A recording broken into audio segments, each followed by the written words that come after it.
Bom dia, senhoras e senhores, mais uma vez. Agradecemos a todos pela participação neste momento de mesa plenária.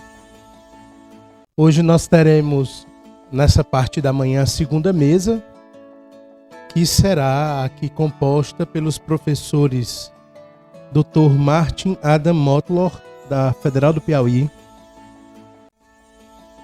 o professor Dr. Paulo Estevão Tavares, da Universidade de Brasília, e o professor Otacílio Gomes da Silva, da Universidade Estadual da Paraíba. Para que nós orientemos os trabalhos, apenas para lembrar que cada palestrante terá o tempo de 20 minutos e, ao final, nós abriremos o bloco de questões para eventuais participações dos que aqui estão presentes. Vou passar a palavra de imediato ao professor Martin, que nos falará sobre religião, produto ou subproduto de adaptações evolutivas. Professor Martin, 20 minutos. Ok, bom dia, estou muito feliz de estar aqui. Vou falar sobre religião, produto ou subproduto ou inclusivo, né? Nesse sentido, subproduto de adaptações evolutivas. Vou destacar somente algumas teorias que de fato tem muita pesquisa sobre isso, né? Mais ou menos a estrutura, introdução, adaptações e subprodutos da evolução. Isso vai ser mais rápido. Depois, problema da cooperação, né? Como a religião seria uma adaptação evolutiva para resolver esse problema de free riding, né? De pessoas que não querem contribuir para o grupo, mas querem tirar todos os proveitos, né? Basicamente, um problema eterno de todas as sociedades humanas, né? Finalmente, os sentidos morais de Jonathan Haidt, né? Tem esse livro dele, The Righteous Mind, onde ele discute a política e religião, a cura ritual muito rápido, e questão do HAD, que seria Hypersensitive Agent Detection Device, né? A gente tem esse mecanismo para detectar agentes da evolução. Isso ajudou muito, porque muito perigo veio de animais, de outros humanos. Então, para detectar muito rápido um animal, alguma coisa viva, ajudou muito, né? Isso seria um subproduto, como essa hipersensitividade, né? Nos leva a acreditar em pessoas divinas, espíritos. Ok. O objetivo dessa apresentação é discutir teorias que apresentam a religião como um produto ou subproduto de adaptações evolutivas. Do ponto de vista naturalista, as crenças e experiências religiosas são fenômenos naturais submetidos aos mesmos mecanismos evolutivos, cognitivos e neuronais que caracterizam outras formas do comportamento humano. De uma perspectiva evolucionista, tais crenças e experiências só se tornaram possíveis graças ao desenvolvimento e à ação concatenada de várias estruturas no cérebro, em função das exigências próprias do processo de adaptação biológica, né? Então, seria essa aproximação, esse modelo científico, basicamente baseado na teoria da evolução, na psicologia evolutiva, na neurociência, para entender pelo menos alguns elementos da religião, que claro que é um fenômeno muito complexo. Ok, teoria da evolução, acho que todo mundo deve já conhecer, não vou ficar muito. A gente pode assim ver as três premissas, uma conclusão. Todos os indivíduos de uma espécie apresentam variação em suas características, né? Seria esse princípio da variação. Depois temos a hereditariedade, né, que são herdados, sabemos da genética, essas características, e tem o princípio da adaptação, que tem essa competição, né, esse aspecto muito deprimente da natureza, não sei se alguém já pensou sobre isso, sempre tem um monte de filhotes, e a maioria vai morrer, a maioria dos animais, né? A gente vê isso, assim, algumas pessoas falam dessa maravilha da natureza, mas tem esse aspecto que nos parece muito antiético, de alguma maneira, né? Essas pobres criaturas, crianças. Mas funciona, infelizmente, assim, e o próprio Darwin ele se inspirou do Malthus, né? Nessa teoria da economia, que tem muito mais, a população cresce muito mais rápido, né? Isso seria uma progressão geométrica e a comida não, produção de alimentos. Graças a Deus a gente resolveu esse problema com nossa tecnologia, mas a natureza não resolveu. Na natureza, de fato, vale isso. Ok, e finalmente, os mais adaptados, que têm algumas características por causa dessa sorte, a gente pode dizer, aleatoriedade genética, vão sobreviver, que tem essa competição pela sobrevivência. E aqui só rapidamente, né, que é uma adaptação evolutiva, as características hereditárias de organismos vivos que evoluiriam como resultado da seleção natural, que parece ter uma função, mas a gente sabe que esse pensamento de função é uma coisa mais herdada do aristotelismo, de outras teorias, né? Mamíferos têm pelos para permanecerem aquecidos, não seria correto, mas mamíferos têm pelos hoje porque os seus ancestrais tinham pelos que tinham pelos sobreviveram e reproduziram com mais frequência. Então isso seria uma adaptação para mamíferos ter pelos. Aqui mamar é uma adaptação dos mamíferos. Claro, bebês que mamam vai ter leite da mãe, comida, sobreviver. Mas um subproduto seria um efeito colateral que não evoluiu como uma adaptação, mas o organismo usa os mesmos mecanismos, chupar dedos, né? Isso não ajuda a sobreviver, ter uma vida melhor, como mamar, mas assim usa o mesmo mecanismo. Então vou ver essa diferença entre adaptações, efeitos colaterais e comportamento acidental que não tem nenhuma relevância. Ok. O problema da cooperação, como eu disse, se a gente vê toda a história da humanidade, é o maior problema, né? Os free riders, sobretudo as elites, né? Não querem contribuir nada, não querem pagar impostos, mas querem se aproveitar de todos os benefícios de uma sociedade. Poderia haver um caso mais simples, né, da vida dos coletores e caçadores. Uma onça ataca uma tribo, né? Então, o aproveitador, melhor para ele seria se esconder, ninguém percebeu. Ele não participa na luta, né? Aqui não se arrisca, não vai acontecer nada. Os outros matam a onça e está tudo maravilhoso, né? Ok, o problema, se todo mundo fizer isso, né, muita gente vai ser morta, né? A tribo, se ninguém colaborar, ninguém se sacrificar. Então, esse é o grande problema dos free riders, né?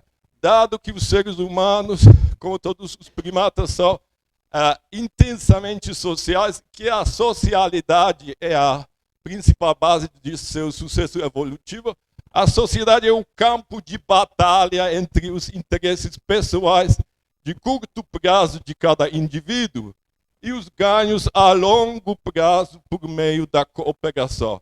Essa é a brecha que permite que os free riders ganham uma posição que, se não for controlada, acabará dominando e destruindo a base essencialmente cooperativa na qual todas as sociedades são fundadas, né?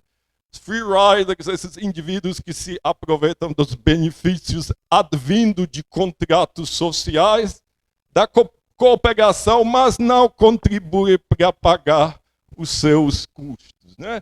Então, a religião, segundo o Bulbulha, funciona para controlar as forças disruptivas que constantemente ameaçam separar a sociedade. Religião representa uma adaptação humana no contexto de cooperação social, né? Esses indivíduos que vivem nesses grupos mais cooperativos têm mais chance de procriar e sobreviver. Eu não quero entrar nessa questão do group selection, né? Seleção do grupo, que é coisa bem disputada na biologia, mas parece que tem com certeza vantagem viver nesses grupos que funcionam bem, né? E tem essa adaptação. Como que a religião facilita isso, né? Essa cooperação? A religião facilita o monitoramento mais eficaz de comportamentos desviantes diante do crescimento dos grupos humanos.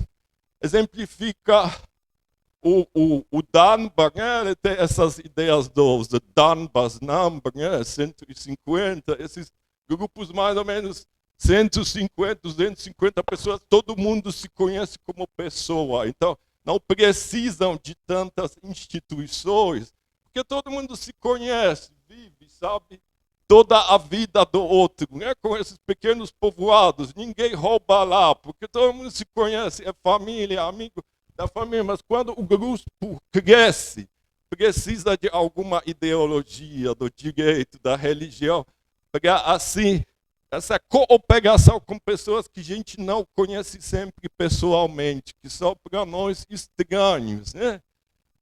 Sobretudo, os deuses elevados, né? High gods, dotados de onisciência, onipotência, onipresença, e grande interesse é monitorar os aspectos morais da vida humana, exercer um papel de politicamente coletivo e participam do estabelecimento de laços de cooperação e confiança em grupos maiores, favorecendo a sobrevivência e o sucesso reprodutivo de seus membros, né? Então essa seria essa ideia, tem os deuses, né?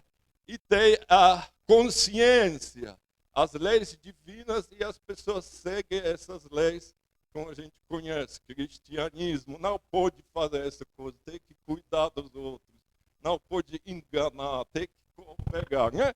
Então a gente sabe que sociedades assim são mais fortes, mais eficazes, as coisas funcionam. Ok, isso é a primeira teoria. A segunda teoria é esse livro A Mente Moralista, The Righteous Mind. A visão do Jonathan Haidt da religião, primeiro ele diz, religion is a team sport, né? Coisa social. Ele pegou isso muito do Durkheim, né? Emile Durkheim, esses três aspectos, né? Pertencer, acreditar e fazer. Aqui, que seria sempre essa questão de pertencer do grupo, dos rituais, e também a parte das crenças, né? As emoções humanas têm um papel principal tanto no comportamento humano como também na linguagem. Jonathan Haidt fala da soberania das emoções sobre a razão. Ele defende o modelo intuicionista social, segundo o qual a razão somente verbaliza e justifica as decisões dos sujeitos emocionais. Cada vez mais isso fica claro, né? Que as emoções têm um papel muito mais relevante que a filosofia pensava na Grécia, o Logos, né? Sobretudo na religião. E não quero desviar um pouco, mas se a gente vê a questão da propaganda, public relations, essas teorias se baseiam no Eduard Bernays, que era o sobrinho do Freud. Desde lá todo mundo basicamente usa isso. Se você quer convencer, apela às emoções, a razão não importa. Uma coisa, né? Por isso que nosso discurso nas mídias é tal idiota, tal ligado para emoções, né? E na religião é bem parecido. As emoções que dominam. A partir da psicologia, ele fala dessas 5 emoções básicas, assim a gente pode explicar muito bem, tanto religiões como política. Seriam cuidado, né? Sobretudo começa com cuidar das crianças, dos bebês pequenos que nascem com essa enorme cabeça e não sabem cuidar de si mesmo, precisam tantos anos do cuidado. Então temos essa caridade, o cuidado. Isso começa com as crianças, mas também por todas as pessoas desfavorecidas, doentes, pobres, órfãos, né? Uma das bases da religião, cuidar das pessoas desfavorecidas. Temos essa emoção. Sobretudo o cristianismo, né? Pelo menos até hoje, como começou a questão da caridade, agape. Né? Segunda, lealdade, no grupo. Isso seria importante para lidar com esse problema dos free ride. Então acho que ficar só nessas 2 teorias, mas também são as mais importantes, a meu ver. Justiça, equidade, claro. Essa questão da justiça tem muito a ver com a questão da cooperação. O que é justo? Como que dividir os bens, né? Porque tem a especialização do trabalho. A sociedade é muito complexa. Então, a questão da justiça está sempre central, tanto na religião como política. Santidade, que tem muito questão com perigo de contaminação, assim que começou. Todos os produtos animais, a gente vê sangue, sempre tem um grande perigo de contaminação. Então, nós humanos fazemos essa diferença. O sagrado, que é o limpo, puro, e esse perigo, sobretudo, viver em grandes grupos. Isso, o perigo. Ok. Então, seria aqui sempre tem o desafio evolutivo, esses triggers originais que estimularam, e importante essas características emocionais, que a gente teria aqui a compaixão, esse cuidado, compaixão com os outros. Questão da justiça, equidade. A gente tem assim a raiva se alguém nos trata mal, a gratidão que nos trata de maneira justa e a culpa quando sabemos que fizemos alguma coisa equivocada que infelizmente acontece. Então temos essas reações emocionais. Essa questão da lealdade parece até um pouco mais estranha, porque sobretudo hoje em dia a questão de no Brasil e outras partes do mundo, torcedores de um time ficam loucos. Corinthians tem que ser leal ao grupo. E isso dá um orgulho de grupo. E depois ganhou, mandando mensagem, gritando. Assim, isso foi muito importante, juntar esses grupos na luta contra outros. Animar, e às vezes a gente não tem mais esses ativadores, mas mesmo assim nossas emoções precisam dessas coisas que parecem um pouco bestas, irracionais, porque homens não tem outra coisa para fazer, assim, isso sempre foi assim. A gente vê a antiga Roma, a questão do Circus Maximus, que tinha essas competições de, como se chama, dos carros, carros, ligas. Tinha 4 times, já a gente vê todas as culturas tem isso, com cores. Então, e finalmente, a autoridade, a gente precisa de alguma maneira de autoridade. Na religião é muito forte, a autoridade religiosa, o Papa, um profeta. E finalmente, a questão da santidade. Não sei se tenho mais muito tempo. Então eu acho que vou só resumir isso aqui. Cuidado, equidade, trapaça, lealdade, traição, autoridade, subversão. As outras teorias ficam para depois, só resumir.